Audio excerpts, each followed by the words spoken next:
My father taught at San Francisco State University, and he was best friends with the head of the music department. And they had lunch one day, and Alex Post, great church organist, which I used to do gigs with, actually. Alex gave my father, Howard, this album, which sort of befuddled my father. I think he played him a bit of it, and he said, I don't understand this. I'll take it home to Mark. He brought it home to me, and he said, Alex swears this is the future of music. So I figured you should know something about this. I think I was 17 or something.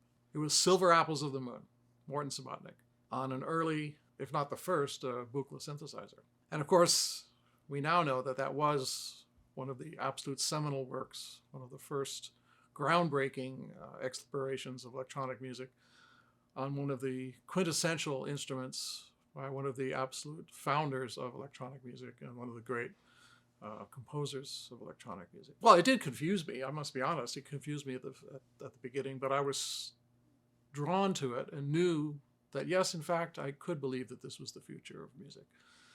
And I studied that album over the years. I even wanted to do a recreation of it at one point, cover it, if you will. And I spoke to Morton about it and asked if he had any documents from it. He said, well, it was transcribed for orchestra. You could buy the score.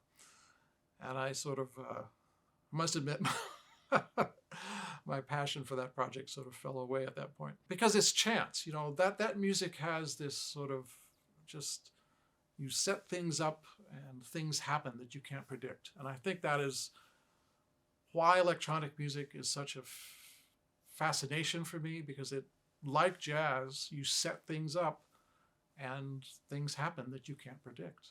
And I just love that about the creative act.